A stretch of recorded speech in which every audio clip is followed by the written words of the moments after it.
first time. Grabe. Nandito po sina JM Ibarra at Fiang Smith. Hello, hello. Ayun, JM, welcome to TVP Express, JM Piang. Hello, magmano ako mga ka-generation. Hello, hello, hello. Welcome, welcome. Hi! Bata pala ako, napapanood ko na kayo sa I Want, sa Ghosting. Sa ghosting. So ngayon, meron kayong bagong pelikulang inaabangan. Kwentuhan nyo kami kung saan tungkol itong bago nyong pelikula. Itong storyline po ng Almost Us, kwento ng dalawang mag-best friend na sigurado ako maraming makaka-relate po dito dahil... Ikaw nakaka-relate. Tinamaan po ako sa karakter Ay, ko dito. wow. Sige, go. Saan? Bakit ka tinamaan? Oo. Kasi naranasan ko na rin umasa. Wow. Naranasan ko na rin mahirapang mag-confess kung ano yung nararamdaman ko. Kasi ganun po yung karakter ko dito. Pwede naman ngayon kung gusto mong Kung gusto mo mag-confess. Ito yung pagkakataon. Ikaw, Fiang. Ako naman po, ang character ko sa Almost Us is, ako po yung bulag sa realidad. Kumbaga, mas focus po ako sa fantasy na ginagawa ko. And ako po yung best friend ni JM din dito na bulag. Manhid po ako sa kanya. Ay, nako. In real life, manhid ka rin ba? Hindi naman po. Okay. So may guess may yung mga nararamdaman, signal. may nararamdaman ka, mga signals ba? Okay. Signal number 3? Mainit ba o malamig? Yung bang signal. Siyempre marami sa mga fans so excited, baka pwede nyo i-promote ang pelikula. Ayan po, mapapanood nyo na po mamayang 6 p.m. ang official trailer ng Almost Us. Anong mangyayari pag nagbangga na ang fantasy sa real life? Alamin yan later. Kaya naman sa mga torpe, yearners umaasa, paasa, mga best friend na takot umamin. At para sa lahat ng nagmamahal, ito na po yung pelikulang para sa inyo. Yes, sana po ay supportahan nyo kami sa aming first solo movie, Almost Us, directed by Dan Villegas from Regal Entertainment and Project 8 Projects. Para sa mga makaka-relate dyan, easy lang ha, baka mapaamin kayo eh. Wow, amin ka na ba? Isama na ang inyong loved ones. Tayo lang naman nandito eh. Pwede ka na umamin, GM. Isama nyo na po ang Mamaya daw. 6 p.m. din lang. Huwag nagbaba.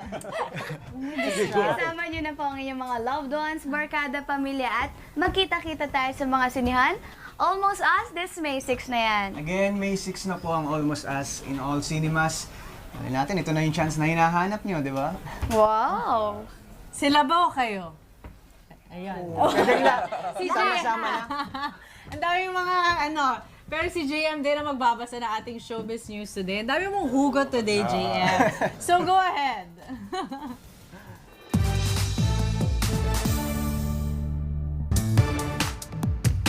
Ang latest sa showbiz sa ating Star Patrol Express, umani ng standing ovation at palakpakan ng Nation's girl group na BINI mula sa mga manonood ng kanilang full technical dress rehearsals para sa Coachella 2026. Nag-ensayo ang grupo, suot na ang kanilang outfits. Tumagal ang buong rehearsal ng mahigit kalahating oras. Nagulat din mismo ang girls sa ipinakita nilang stamina sa buong ensayo. Para naman sa Star Magic Head Direk Loren Jogi ay 100% na ready ang 8 sa Coachella. The new arreglo is great, the sequencing of the songs, the costumes, wonderful, the choreography. Maglilipat kami ng mga stage. Mag-iikot po kami. Justin Bieber, Sabrina Carpenter Cat's Eye, rumored si Lisa, so sana makanood kami. May handog na bagong musika ang aktor na si Ian Veneracion na nagpapakilala ngayon sa music world bilang Stephen. Ayon sa actor-singer na ang buong first name ay Stephen Ian, pinili niyang i-release ang track sa ilalim ng moniker na Stephen para may parating sa mga listener na iba ang kanyang sining paglabas sa pag-arte sa telebisyon at pelikula. Personal para kay Ian ang bago niyang extended play o EP na Searching for Stephen. Dahil dito niya nahanap ang kanyang sariling tunog. Laman ng bagong EP ang 4 na kanta na ani niya ay magkakapatid ang himig. Mapapakinggan na ang Searching for Stephen sa mga streaming platforms simula ngayong araw. At yan ang ating Star Patrol Express sa araw na ito.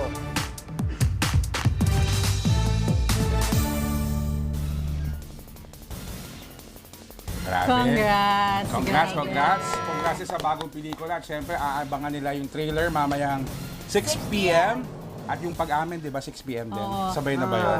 May advice ba kayo sa Oo. mga almost us dyan? Ako po, ang ma-advise ko lang is mag-take risks sila. Kasi parang ang Risk boring. taker. Yes! Daring! Ikaw Sayang ang naman. chances, same lang. Isang beses lang tayo mabubuhay, so risk take na, mag-take na ng Take lang risk. ng take. Lord, paano ako? Jeff, take a risk. Oh, ba't ako napunta sa akin bigla? At yan ang mga nagpapabalita. Huwag mo kalimutan mag-alasasi. Like, share, subscribe, and comment sa YouTube at TikTok. Ako po si Denise Denson. Mga kapamilya, bukod po sa YouTube at TikTok, napapanood na rin po ng live ang TV Patrol Express at ABS-CBN News Channel, Kapamilya Channel, A to Z, GPTV, at sa ABS-CBN, sa All TV2. Pwede rin po ninyong i-scan ang QR code sa inyong mga screen. Ito po yan, para mapanood sa aming YouTube channel ang mga latest news o balikan ng mga balita na nakalagpas sa inyo. Ako po si JM Ibarra. At ako naman po si Fiang Smith. At ako po si Jeff Canoy. Maraming salamat. Magandang hapon, kapamilya. Tapos na.